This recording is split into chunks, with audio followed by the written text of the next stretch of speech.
Sunlight filters through the jungle canopy as Mowgli struggles to climb a towering tree. Baloo watches Mowgli's clumsy attempts, his body shaking with silent laughter.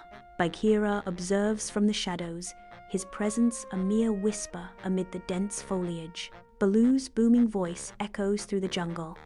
"Remember, little cub, the key is to feel the tree, not fight it, like you feel the rhythm of the jungle." Bagheera's smooth, deep voice cuts through the air. Perhaps Mowgli is better suited to using his man-cub tricks than mimicking a bear, Baloo.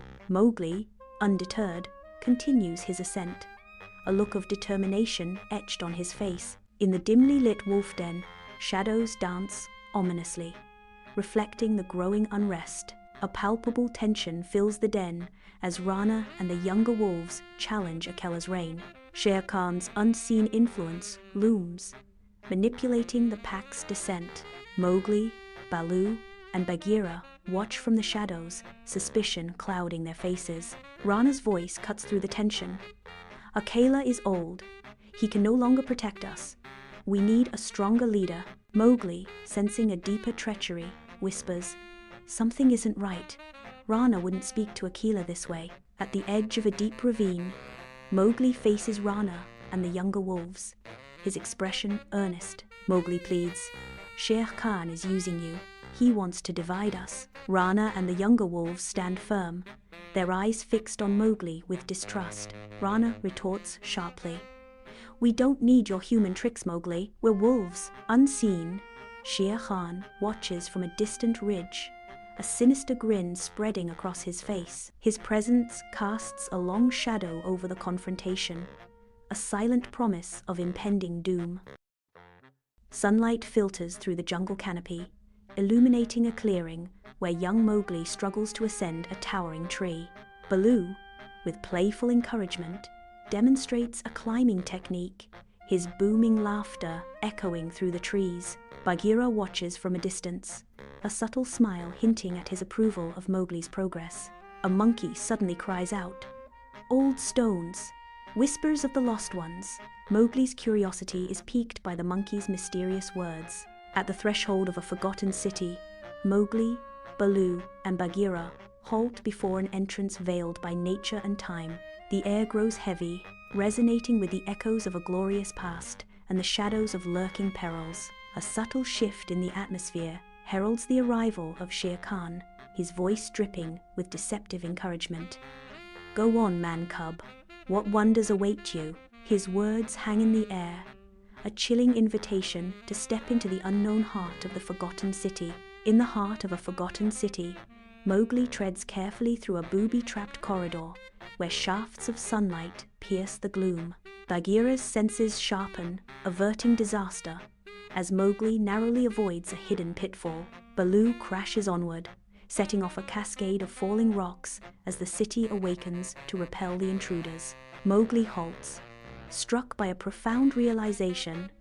The city guards a secret, demanding a choice between pursuit and heed. In the Seoni wolf pack territory, an unspoken tension fills the air as the pack gathers for a grave matter. Akela, his graying fur, a symbol of his long leadership, stands atop a rocky outcrop, his eyes scanning the assembled wolves. Baloo lounges nearby, his demeanor seemingly indifferent, while Bagheera sits upright, his sleek black fur rippling in the breeze. Mowgli stands among his wolf family, his brow furrowed with concern as Akela declares, "The law of the jungle demands justice. Fang will be given a trial." In the abandoned temple, Mowgli, Bagheera, and Baloo move through the shadows, where moonlight paints eerie patterns on the crumbling stones. Bagheera's suspicion hangs heavy in the air. "Something doesn't add up, little brother. Fang isn't skilled enough to pull this off alone." Mowgli pauses, his senses alert, catching a faint scent that the wolves overlooked. Baloo's low growl underscores the growing tension. Trouble's brewing. Vines crawl like grasping fingers across the ruins, their shadows dancing in the moonlight. As dawn breaks, Mowgli confidently strides into the center of the ravine. Fang cowers, fear evident in his eyes, surrounded by the wolf pack. The wolf pack encircles Fang, their eyes blazing with fierce judgment. Tension fills the air as the first rays of dawn cast an orange glow across the scene. Mowgli raises his hand, his voice ringing out with conviction. Wait, I don't believe Fang is responsible. In a sun-drenched jungle clearing, the carefree laughter of Mowgli and Baloo fills the air as they engage in playful wrestling. Bagheera observes from a distance, his sleek silhouette a stark contrast against the lush foliage, a flicker of concern clouding his gaze. Suddenly, Mowgli clutches his head, a piercing pain disrupting his joy as fragmented memories of a human village flood his mind. He collapses to the ground, disoriented and vulnerable, the echoes of a forgotten past reverberating within him. Baloo and Bagheera rush to Mowgli's side, their playful demeanor instantly replaced with profound worry and protective concern.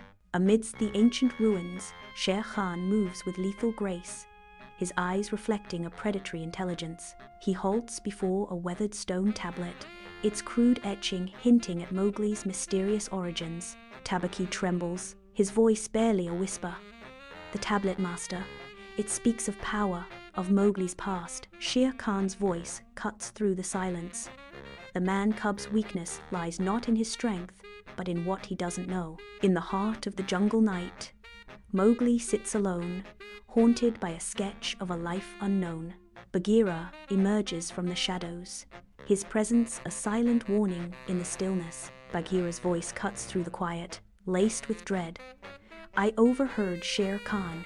He's plotting something. The words echo, revealing a sinister plot involving Mowgli's forgotten past and an ancient artifact. Mowgli rises, torn between his thirst for knowledge and unwavering loyalty to the jungle. Mowgli declares, I have to know where I came from, Bagheera, but I will never betray the jungle.